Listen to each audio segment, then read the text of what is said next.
Boa noite a todos. Eu quero dizer que é uma imensa alegria poder estar aqui com vocês. Eu não vou usar hoje o púlpito, como vocês estão vendo, não é porque eu pretendo ficar circulando aqui. Nós vamos dar continuidade à nossa série conforme a cruz.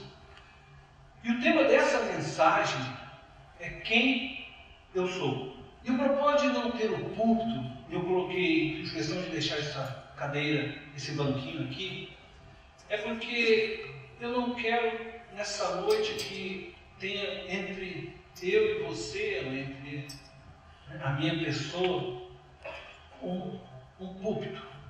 Às vezes as pessoas veem um púlpito e acham que a pessoa que está atrás do púlpito é um ser divino. Não, hoje eu quero poder falar com vocês, e é por isso que o tema dessa mensagem chama Quem Eu Sou, e dizer que tudo que eu vou dizer aqui hoje, primeiro, Deus mexeu comigo, Deus falou comigo. Então que você possa ter o seu coração aberto para aquilo que Deus quer falar com você nessa noite. Porque eu acredito que assim como Deus hoje, eu diria assim, passou a espada em meu coração e rasgou algumas coisas, talvez Deus faça nesta noite isso em você. Mas para isso você precisa estar aberto para Ele. Porque a palavra que tem hoje é para você, discípulo de Cristo. Ser ou não ser? Eis a questão. O que é mais nobre para a alma? Suportar os dardos e arremessos do fado sempre adverso ou armar-se contra um mar de desventura e dar-lhes um fim tentando resistir-lhes? Morrer, dormir, mais nada. Gente, essas palavras de Hamlet, elas manifestam, elas mostram, eu diria que elas resumem, sintetizam o conflito interior vivido pelo personagem de William Shakespeare. Hamlet estava com aquele punhal em suas mãos, diante de uma difícil escolha. Ele precisava escolher entre suportar os dardos, conforme ele mesmo descreve, o peso do infortúnio que o destino lhe havia dado, ou, segundo as palavras dele, resistir a este infortúnio, tirando sua própria vida. Este era o conflito daquele personagem. E ao introduzir com este conflito, eu quero dizer que todos nós vivemos conflitos dia após dia. Alguns conflitos que nós vivemos são tão pequenos que talvez você nem perceba. Pequenos para alguns, talvez para outros nem tanto, mas, por exemplo, quando você estava vindo para este culto, para adorar a Deus, possivelmente você já viveu um pouquinho de um conflito.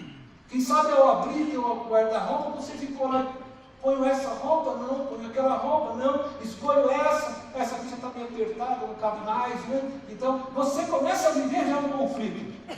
Às vezes você passa um conflito por um alimento que você quer escolher, ou como uma determinada comida, não, enfim, todos nós vivemos conflitos, todos os dias. Alguns conflitos são mais intensos, mas o que eu quero hoje é falar de um conflito que nós cristãos, então estou dizendo para você que é discípulo de Jesus Cristo, eu quero falar de um conflito que tem, nas últimas décadas, aumentado devido a algumas distorções da palavra de Deus, distorções da Bíblia, daquilo que Deus falou para nós. Eu sei que essas distorções, elas têm gerado um grande problema em diversos cristãos. Que distorções são essas? Hoje pela manhã, o pastor Alexandre fez uma bela pregação aqui, dizendo a respeito de que nós, cristãos, nós, a comunidade, de Jesus Cristo, somos vencedores. Triunfamos. Porque quando Cristo morreu na cruz, o que aconteceu? Cristo venceu o pecado, Cristo venceu a morte, Cristo venceu o mundo. E a vitória de Cristo na cruz, ela foi também dada a nós, os seus seguidores, a sua igreja, a sua comunidade, os seus discípulos. Então, eu e você, através da vitória que Cristo obteve na cruz, também somos mais que vencedores. E a Bíblia afirma isso. Paulo gosta e usa essa expressão: nós somos mais que vencedores. Nós, em Cristo, isso que eu estou dizendo é verdade, está na Bíblia, nós vencemos, e os irmãos podem se colocar na tela, nós vencemos o pecado, a carne. O pecado é esse poder que atua sobre a nossa carne e que nos impulsiona a fazer coisas más, erradas.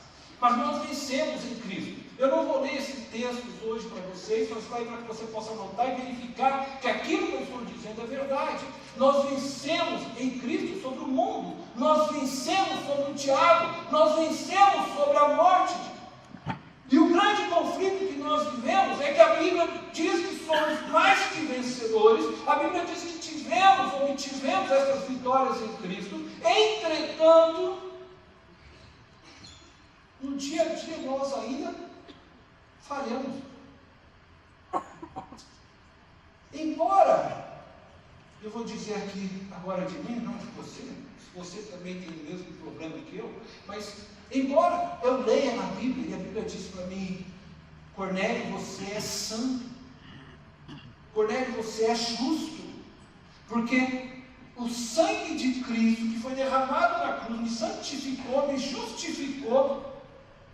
Eu vivo um conflito, e esse paradoxo, porque eu sou santo, entretanto, todos os dias eu me vejo sendo vencido pelo pecado.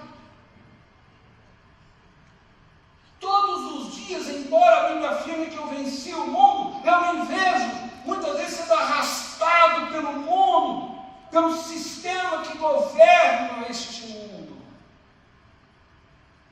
E acabo muitas vezes vivendo e me colocando em situações das quais eu já não queria viver ou me colocar. Embora a Bíblia afirme que o diabo foi vencido, eu ainda me vejo tantas vezes recebendo em minha mente dardos lançados pelo diabo, conforme o apóstolo Paulo escreve em Efésios capítulo 6, tentando inflar minha carne e me levar a errar o alvo de minha existência, porque existo para glorificar a Deus. Entretanto, muitas vezes tropeço, entretanto, muitas vezes sou derrotado. Afinal, eu sou santo ou não? Eu sou justo ou não? Eu sou vencedor ou não sou? Quem eu sou? Eis a questão. Sabe, se Jesus estivesse aqui, eu acho que Jesus ia contar uma parábola para vocês, porque ele era bom em contar histórias para apresentar realidades espirituais. Eu não sou como o meu grande mestre, eu não sei contar muita história. Então eu vou propor aqui para vocês uma coisa hoje diferente. Eu quero lançar aqui uma brincadeira. Nós vamos brincar para tentarmos entender essa realidade espiritual. Essa brincadeira chama Já e Ainda Não. Como é que é o nome da brincadeira? Legal, eu quero que vocês brinquem comigo. Não vai me deixar brincar sozinho aqui, tá, gente? Porque aí eu já passei o mico no começo, né? Já e ainda não. Bom, então deixa eu explicar para vocês como é que é essa brincadeira.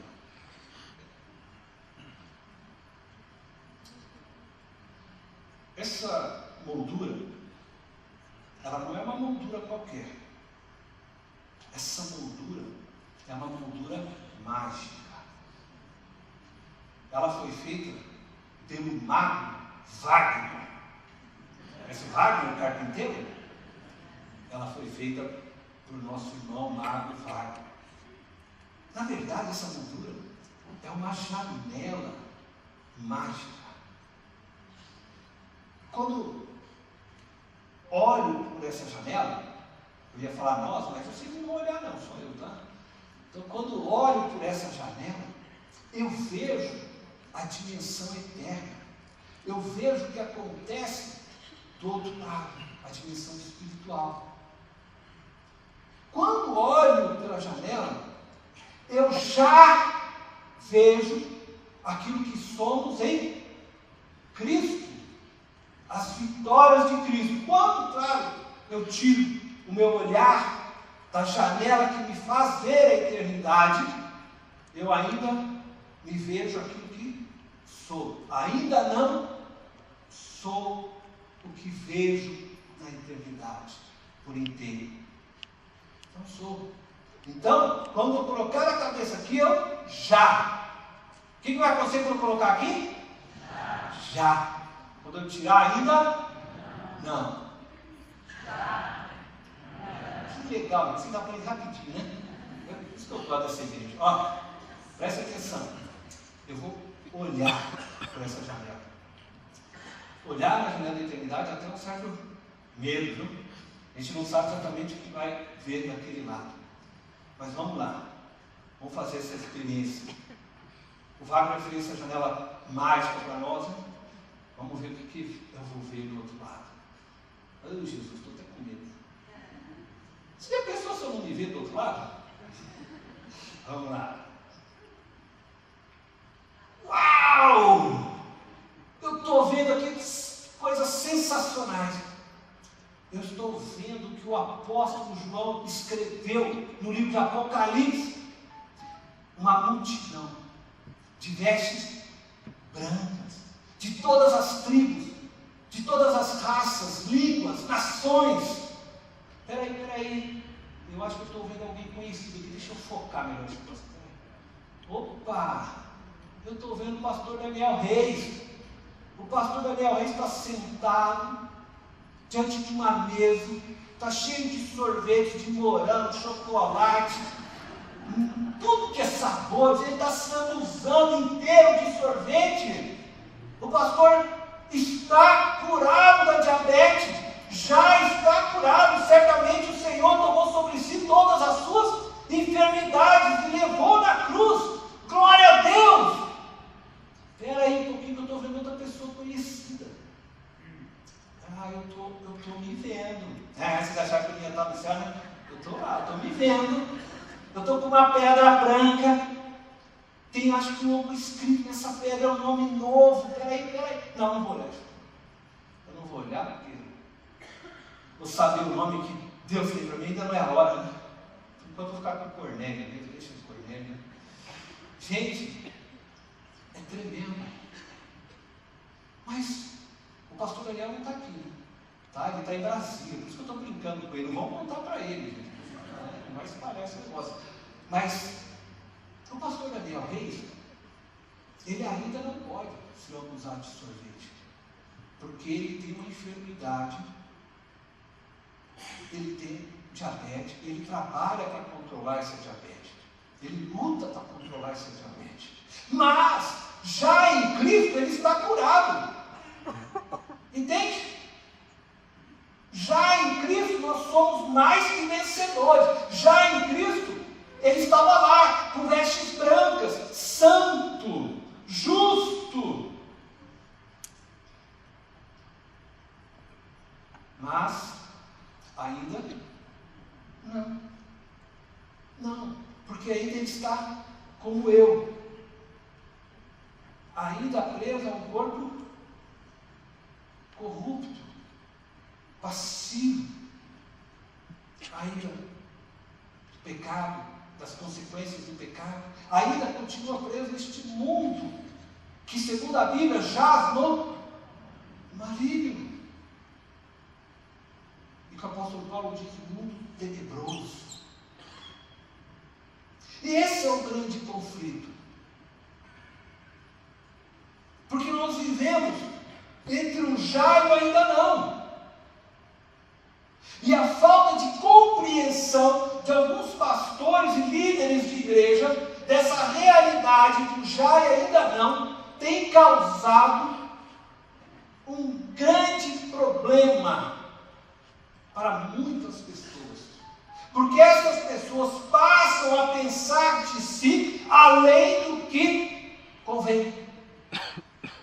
Passam a olhar para si além do que convém. E eu quero convidar você a ler comigo Romanos capítulo 12, versículo 3. Porque o apóstolo Paulo fala algo a respeito disso quando nós pensamos além do que convém. Romanos capítulo 12, verso 3, o apóstolo Paulo diz o seguinte para nós: pois pela graça que me foi dada, digo a todos vocês, ninguém tenha de si mesmo um conceito mais elevado do que deve ter, mas pelo contrário, tenha um conceito equilibrado, de acordo com a medida da fé que Deus lhe concedeu. Ninguém tenha de si mesmo um conceito mais elevado do que deve ter. Se eu tenho um conceito mais elevado do que eu devo ter de mim mesmo, isto é, se eu estou aqui e eu me vejo assim, eu tenho uma distorção do que realmente sou. Às vezes você pode estar aqui e também estar se vendo aqui, que também é uma distorção. Entretanto, hoje nós vamos falar um pouco quando pensamos além do que somos, quando nós nos vemos acima do que realmente somos.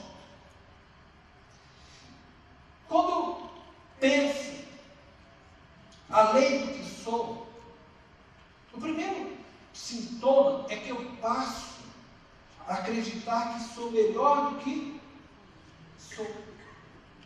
Estou me vendo além, estou me vendo acima daquilo que realmente sou.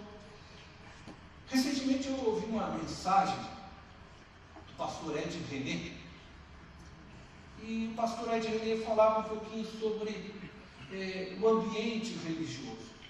E ele dizia que o ambiente religioso, ele tem por si só o poder de nos fazer soberbos.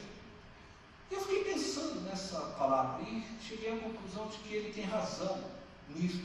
Ele tem razão no que falou. Sabe, nós aqui, discípulos de Cristo, eu e você, nós que nos reunimos aos domingos, que nos reunimos às vezes aos sábados, num GP, no meio de semana, e eu quero que você seja muito sincero no que eu vou perguntar para você agora. Mas lá no fundo do seu coração, você não se acha melhor que muitas pessoas por aí? Sabe que, por isso que eu disse, quando eu comecei a pensar nessa palavra, Deus veio falando comigo, essas coisas rasgaram meu coração, e eu vou para o programa e pense só um pouquinho. Você não se acha melhor que o Eduardo Cunha? Difícil essa, né? Não se acha melhor que o presidente Temer? Ou que o grupo de batistas, né, do nosso Brasil, o Eike Batista, né, o Wesley Batista? Você não se acha? É difícil. Mas você sabe o que eu quero dizer para você? Nós não somos melhores do que eles. Eu fiquei com isso e pensando e falando, Deus, e me lembrei das palavras que o pastor Eduardo constantemente repete aqui. O pecado, o que ele fala? Nivela todos nós. O pecado nivela, ninguém é melhor do que ninguém. Nós não somos melhores. Não somos, não. Talvez você se ache melhor que um muçulmano, talvez você se ache melhor que alguém que está no candomblé. E isso é soberba. Porque na verdade, você e eu não somos melhores aos olhos de Deus. E eu fiquei pensando nisso, e isso me perturbou sim. E eu falei, Deus, lá no fundo, talvez eu me achava realmente melhor do que esses homens. Afinal de contas, eu não roubo, afinal de contas, eu venho aos domingos, afinal de contas, eu dou meu dízimo, eu faço coisas boas. Mas aos olhos de Deus, o pecado que opera neles opera em mim. Agora, o que me faz diferente é que a graça de Deus me alcançou e Deus colocou sobre este vaso de barro algo valioso, o seu Espírito.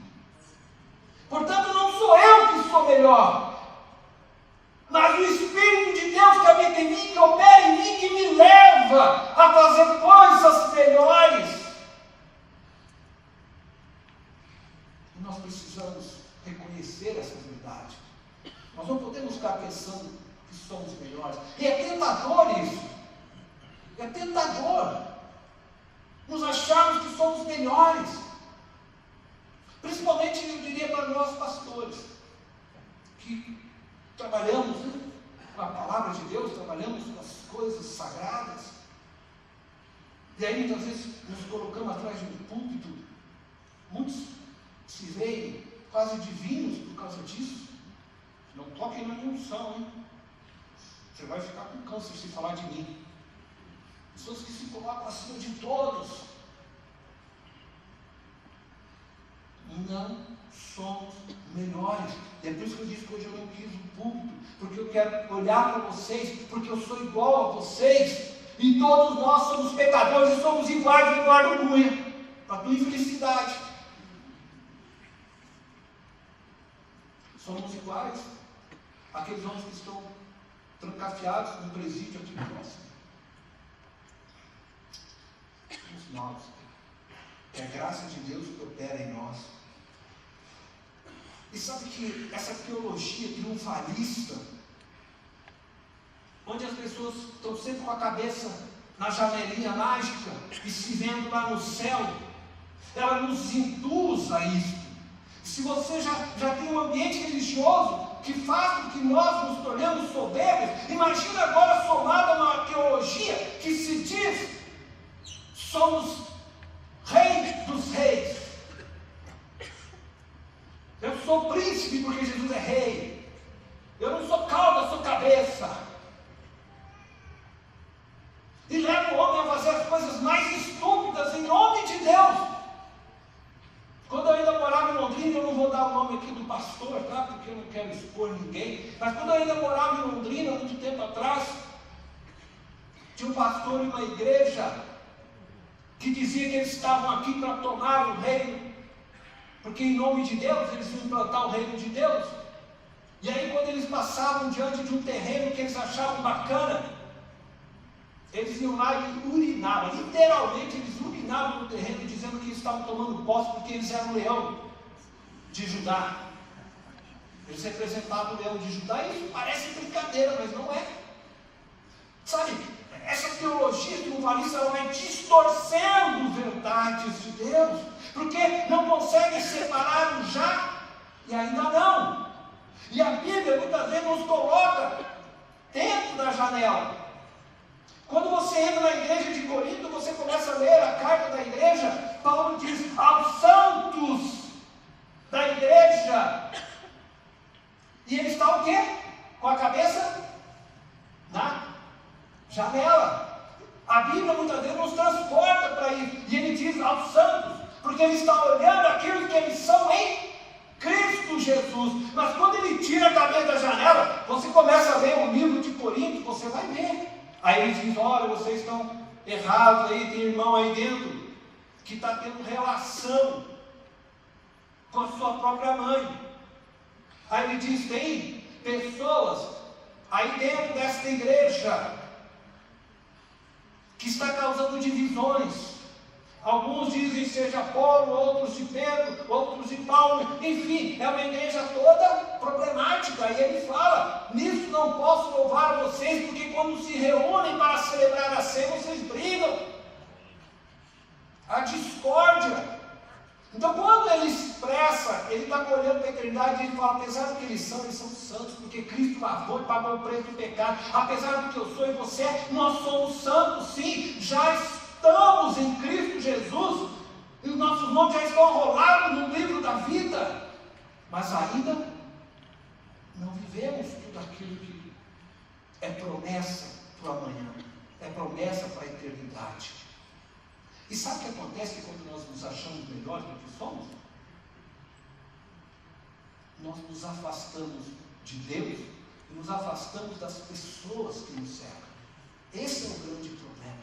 Nem as nossas orações são ouvidas, porque essa é a oração do fariseu.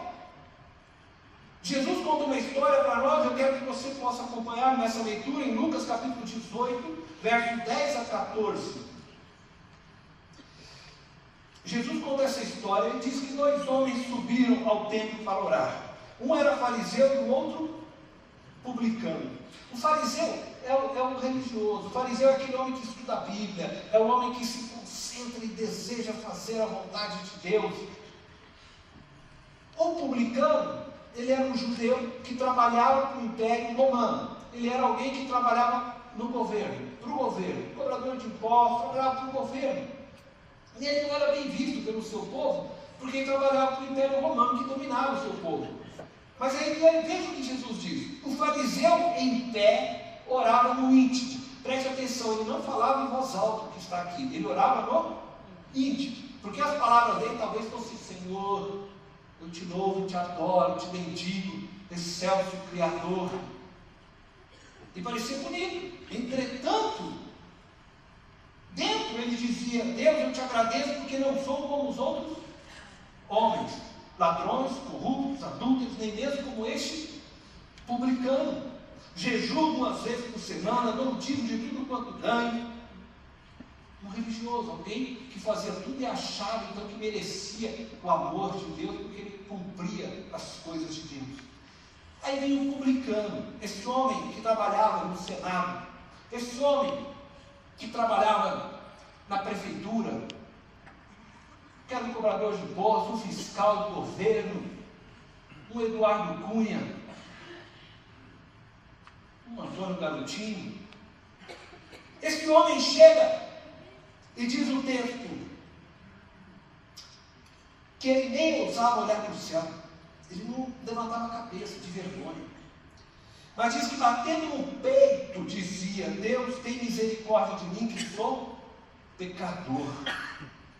E eu lhes digo, olha só o que Jesus disse: este homem e não o outro foi para casa justificado diante de Deus, pois quem se exalta será humilhado, quem se humilha será exaltado. Queridos, quando o orgulho toma conta dos nossos corações, nos esquecemos de quem somos e nos distanciamos daquilo que deveríamos ser. E eu quero lançar uma pergunta para você, uma reflexão agora para você. Pergunta para si mesmo nesse momento: eu trato os outros como superiores a mim ou os trato com desprezo? Como é que você trata as pessoas? Se você se vê além de você, possivelmente você trata com desprezo. Quando nós nos vemos além do que somos, nós passamos a exigir de Deus e do próximo o que não temos direito de exigir. Essa teologia triunfalista distorce as realidades e nós passamos a pensar que Deus está para nos servir. Mas em Mateus capítulo 22, versículo 35 até o verso 39, o evangelista Mateus descreve que num determinado dia um homem, perito da lei, ele foi até Jesus e colocou Jesus à prova. Ele fez a seguinte pergunta para Jesus: Mestre, qual é o maior mandamento da lei? Respondeu Jesus: ame o Senhor, o seu Deus, de todo o seu coração, de toda a sua alma e de todo o seu entendimento. Este é o primeiro e maior mandamento.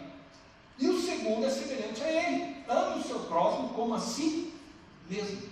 Veja, nós somos ordenados por Jesus a amar. Ame a Deus, maior mandamento, e ame o seu próximo, segundo mandamento. Ame. O problema é que nós, brasileiros, nós não entendemos bem o que significa amor. Tanto que a gente usa a palavra amor para todas essas coisas, né? Você fala amor para a pessoa que Você escolheu para se casar, você fala amor para o seu gatinho.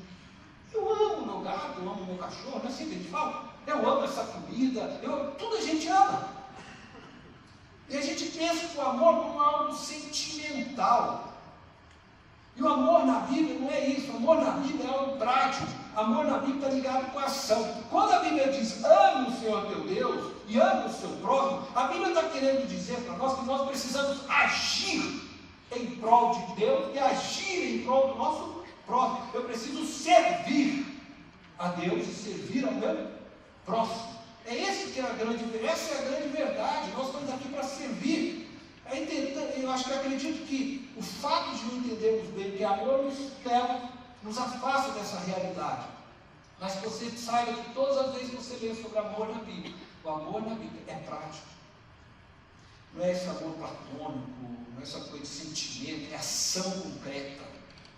Mas se nós somos ordenados a servir, ame a Deus e ame o teu próximo, por que tantas pessoas oram para Deus, em vez de amar, servir a Deus, eles ficam reivindicando que Deus os sirva?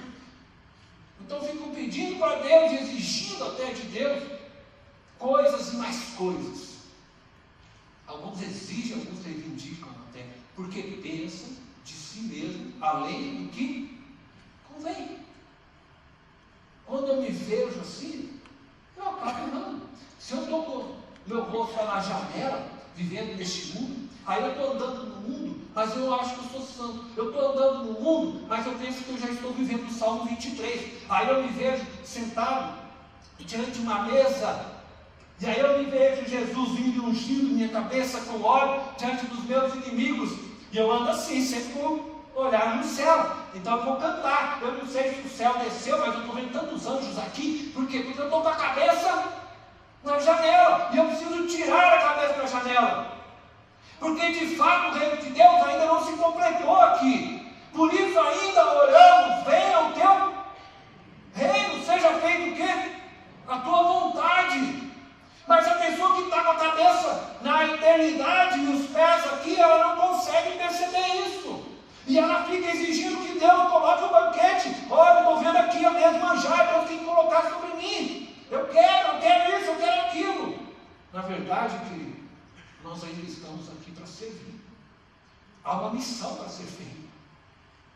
Você recebeu essa missão, mas essa supervalorização de que já vivemos assentados com Cristo nas regiões celestiais, de que já vencemos a morte e as suas consequências, que já somos herdeiros de Deus, tem nos induzido a reivindicarmos vitórias de Cristo agora para este tempo. E não é. Ainda não. Ainda não. Entenda isso. Sabe que essa visão triunfalista, ela leva muitas pessoas até mesmo a recusar, a reconhecer que são pecadores. Recusam que sentam dores. Não, eu não estou sentindo dor. Se eu falar que eu estou sentindo dor, isso é do capeta, porque está escrito que certamente o Senhor tomou sobre si as minhas enfermidades. A pessoa fala, eu não tenho dor. Eu não tenho dor. Porque ela está com a cabeça na janela e não está entendendo que aquilo é para se concretizar na eternidade. Ainda não aqui. Porque você ainda está preso no corpo corrupto. E é por isso que o apóstolo Paulo descreve. Ele diz, o bem que eu quero fazer eu não faço. Por quê? Porque ele ainda estava preso ao corpo corrupto, que ainda é dominado pelo pecado. Por isso ele diz, quem me livrará deste corpo? Essa é a pergunta dele. Cristo Jesus nos livrará deste corpo. Ele tem um novo corpo para nós. Na sua ressurreição, ele nos deu vitória, sim, mas nós ainda ressuscitaremos. Ainda chegará o dia que a nossa vitória sobre a morte vai se concretizar. Amém? Esse mundo que vivemos, pluralista, hedonista, materialista e utilitarista, ele nos domina. Ele nos domina dia após dia. E nos faz acreditar que nós somos criados para ser felizes já. Todo mundo anseia ser feliz já. Tem um monte de livro vendendo aí para ser feliz já. Eu tenho a triste notícia para você, que você não veio para este mundo para ser feliz já. Agora vocês não vão mais querer me ouvir, né? Mas você não veio para ser feliz já. Essa felicidade que o mundo oferece para você já, ela é temporária, ela é efêmera. Sabe, você fica feliz porque adquiriu alguma coisa e 3 dias depois acabou. Ficou feliz porque alcançou uma vitória no curso, 3 dias depois acabou. Agora, a felicidade que Deus tem para nós, ela está na eternidade. E essa não vai ser uma felicidade efêmera, momentânea. Essa vai ser, nós vamos entrar num estado de felicidade. A Bíblia diz que nunca mais choro, nunca mais tristeza, nunca mais. Essa é a felicidade que Deus tem, que ainda vai se concretizar no tempo de Deus. Eu quero dizer para você que essa teologia que eu falei, ela nos leva a esquecermos de quem somos. E mais uma vez eu vou fazer uma pergunta para você refletir. Você vive para servir ou para ser servido? Pense nisso. Como tem sido a sua vida? Você tem vivido para servir ou tem esperado ser servido? Quem pensa além de si mesmo sempre espera ser servido. Quando nós vivemos dessa forma, nós passamos a viver, quando nós vivemos pensando além de nós mesmos, nós passamos a viver como se já tivéssemos alcançado o alvo. Eu tenho mais uma notícia para você. Você não alcançou o alvo. Sabe que o apóstolo Paulo, ele escreve sobre isso em Filipenses, no capítulo 3, verso 13, 14 e o verso 16, ele está falando da experiência dele. E olha que Paulo estava muito à frente, pelo menos da minha pessoa, não sei da sua, mas ele estava muito à frente. E ele diz assim: irmãos, não penso que eu mesmo já o tenha alcançado. Ele está falando da ressurreição, das vitórias da ressurreição. Mas uma coisa faço, esquecendo-me das coisas que ficaram para trás e avançando. Então, ele está dizendo que não alcançou, não penso que já tenha alcançado. Ele está dizendo assim: e eu estou avançando para as que estão adiante, prossigo para o alvo, a fim de ganhar o prêmio do chamado celestial de Deus em Cristo Jesus. Tão somente vivamos de acordo com o que já alcançamos. Muitos pensam que ao ter encontrado com Jesus, ao ter encontrado com a cruz, se rendido ao amor de Deus, chegaram ao fim da jornada. Isso é mentira. Na verdade, quando você se encontrou com Jesus Cristo, você deu o primeiro passo dessa jornada, você só começou a sua caminhada com Cristo. Quando você estava nas trevas e encontrou a luz, você só começou a se conhecer. Porque enquanto estava nas trevas, você nem sabia quem você era. Alguém consegue se ver nas trevas? Não. Mas quando a luz entrou na sua vida, você começou a se conhecer. E aí você começa a perceber quem você é. Por outro lado, ao mesmo tempo, você olha para Cristo e Ele te mostra quem você será. Entende isso? Então eu posso dizer para você que de fato eu, Cornélio, ainda não sou em Cristo, eu ainda não sou aquilo que eu serei em Cristo. Eu ainda penso, eu ainda é. Pergunta para a Silvana, ela vai te contar. Sim, de fato eu não sou o que sou em Cristo Jesus. Mas eu vivo lutando intensamente para ser. Eu quero cada dia ser mais santo. Eu quero cada dia ser mais justo com as pessoas. Mas eu sei que vai chegar um dia que eu vou passar por essa janela. Não vou pôr a cabeça. Eu vou me transportar inteiramente para esse outro lado, para a eternidade, para essa dimensão espiritual. E aí nesse dia eu serei para todo sempre santo, justo, vencedor. Todas as vitórias de Cristo serão as minhas vitórias. Serei ressurreto, nunca mais morte, nunca mais separação, nunca mais dor, nunca mais tristeza, porque em Cristo eu sou mais que vencedor. Amém? Eu quero concluir com vocês dizem que assim como Hamlet vivia esse conflito no seu ser, também nós vivemos, como eu disse. E diante da escolha que Hamlet tinha de se resignar, aceitar o infortúnio do destino, ou a escolha de tirar sua própria vida, ele escolheu o terceiro caminho. Ele escolheu enfrentar o infortúnio de frente, enfrentar as adversidades da vida de frente. E eu quero, nessa noite, convidar você a enfrentar o conflito de sua alma de frente. Eu quero lançar uma pergunta para você nesse momento, para você refletir. Quem é você? Quem é você? E como eu disse, durante o tempo de preparo dessa mensagem, eu pensei muito sobre isso. Quem eu sou? E eu vou compartilhar com vocês quem eu sou. E eu vou sentar aqui porque, como eu disse, eu quero me colocar na mesma posição de vocês. Porque eu não sou melhor do que vocês. Quem eu sou? Eu orei, eu chorei, e eu cheguei à seguinte conclusão. Eu sou pequeno demais. Eu sou fraco. Eu sou cheio de medos.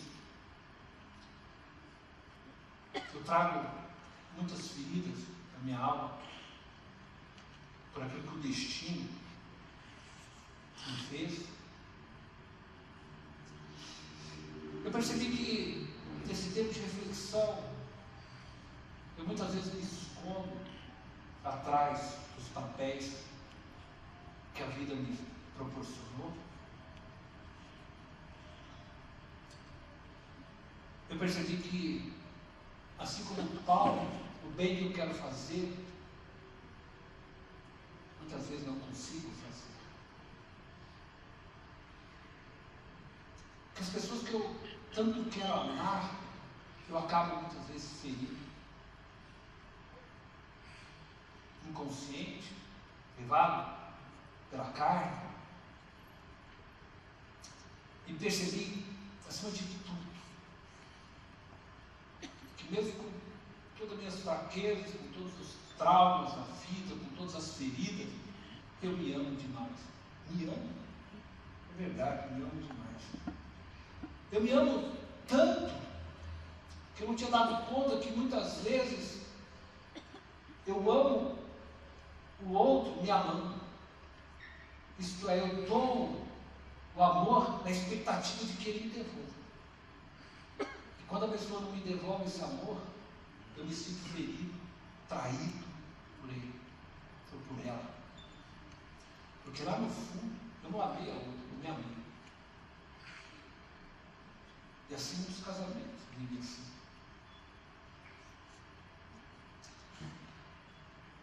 A gente vive esperando ser amado, às vezes simplesmente se doar e amar.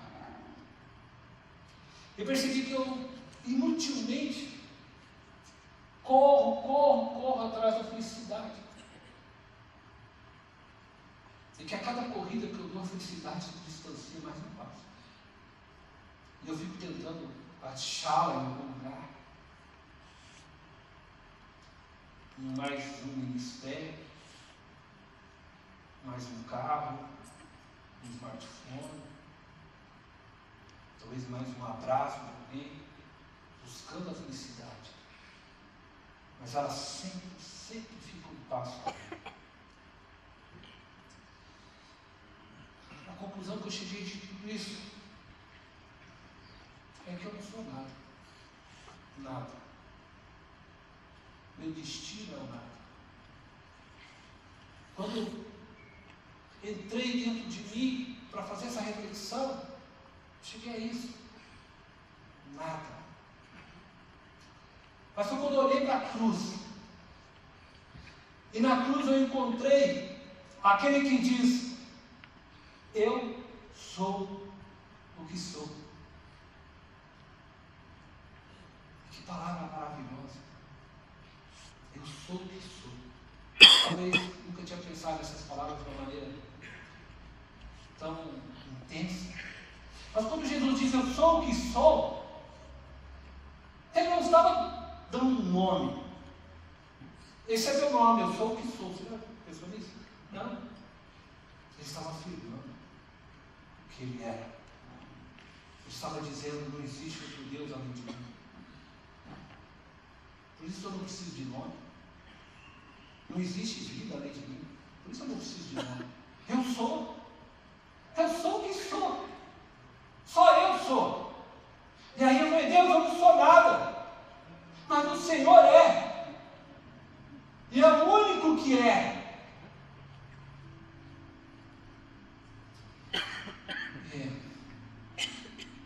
Porque tudo subsiste nele. Tudo existe nele. Tudo foi feito por ele, para ele. Fora dele, nada existe. E se você não está em Cristo, por estranho que seja, você não existe. Eu fiquei pensei no inferno. E vou dizer algo para vocês aqui muito pessoal. Porque eu cheguei a pensar, e acho que o inferno é um lugar, e eu estou falando da segunda morte, aquele lago de enxofre que a Bíblia diz que o próprio inferno é lançado. Esse é o lugar que eu imagino de um vazio absoluto e total. Esse é o lugar que está destinado às pessoas que não se rendem ao amor de Cristo. Porque fora de Cristo não existe. E se você não se render a Cristo e ser um com Cristo, o destino é este lugar, que a Bíblia chama de segunda morte. Um lugar de vazio absoluto, porque Deus não estará lá. E eu fiquei imaginando, nem Deus, ninguém mais. Onde as pessoas não terão mais contato com as outras. A segunda morte é este lugar onde você vai viver eternamente. Vai viver eternamente num vazio absoluto, sendo nada. Porque se não existe Deus e ninguém vai estar com você, você não é nada. Porque eu só existo a partir do momento que o outro existe. A partir do momento que eu posso compartilhar minha vida com o outro. Porque sem outro nada, não existe. Imagina alguém numa ilha sem ninguém, e não existe. E o inferno é um lugar desse, sem Deus. Só pensar que já não tem Deus é um inferno. Agora você imagina não ter ninguém mais. E sabe, eu imagino que o fogo que a Bíblia fala, que vai arder eternamente, ele vai arder na alma, na consciência daquela pessoa que estará nesse lugar vazio absoluto, nas lembranças de que um dia ele podia ter sido em Cristo, um ser existente para toda a eternidade, mas que escolheu viver sozinho os seus próprios caminhos, seus próprios caminhos. Simples. Quando eu olhei para a cruz, eu percebi que eu, em Cristo, sou alguém. Porque o amor dele me alcançou. Você em Cristo é alguém. Porque o amor dele te alcançou. Você é especial para ele, é importante para ele. Mas sem Cristo, nada. E no fim de tudo isso, eu quero orar. Eu quero orar por você, porque na cruz Jesus te chamou para sair da inexistência para a existência. Na cruz Jesus te chamou para ser vencedor com Ele. Na cruz Jesus te chamou para ser ressurreto com Ele, para ser nova criatura com Ele, para ser homem com Ele, mulher com Ele. Na cruz Jesus te chamou para ser luz com Ele, para ser sal com Ele. Na cruz Jesus te chamou para ser um ser existente nele para toda a eternidade. E esse vazio que talvez esteja dentro de você será preenchido com o amor de Deus. Mas sem Jesus, esse vazio vai se tornar sua habitação para todo sempre. Eu quero orar por você. Eu quero convidar você a fechar os teus olhos agora. Jesus te chama para ser com Ele. Eu não sei quem você é. Eu quero orar por você. Sabe, se você tem esse vazio, eu quero orar por você nessa noite. Para que Jesus enche a sua vida com a vida dele. Para que a sua vida seja plena e você seja de Cristo. Nova criatura, vencedor. Mas quem sabe você também, que tem pensado na vida e chegou à mesma conclusão que eu cheguei. Você se viu em meio a tudo isso, alguém que está correndo inutilmente atrás da felicidade. Você se viu como alguém que tenta amar, mas não consegue e acaba ferindo as pessoas que você quer tanto amar. Você tem se visto como alguém cheio de feridas na alma, traumas. Eu quero orar por você também, para que você seja em Cristo uma nova pessoa, repleta da glória de Cristo.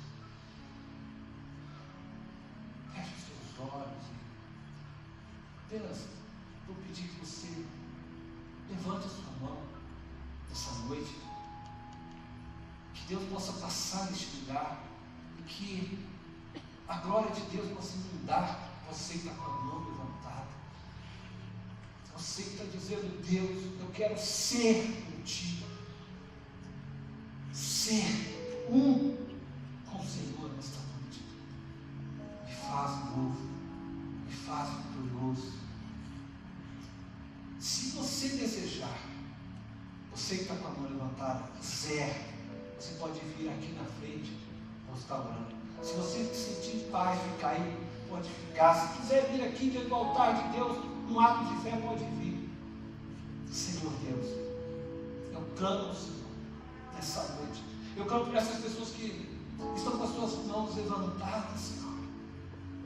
Eu clamo por essas pessoas que hoje estão dizendo: Jesus, eu quero ser um contigo. Eu quero que a tua vida transborde e flua através de mim. Eu oro, Deus, para que essas pessoas essa noite possam ser preenchidas, enchidas do teu Espírito, Senhor. E que a partir desse dia uma nova vida possa ser experimentada por elas, a tua vida transbordando por meio delas. Sim, Deus, que assim seja, em nome de Jesus. Amém. Deus nos abençoe.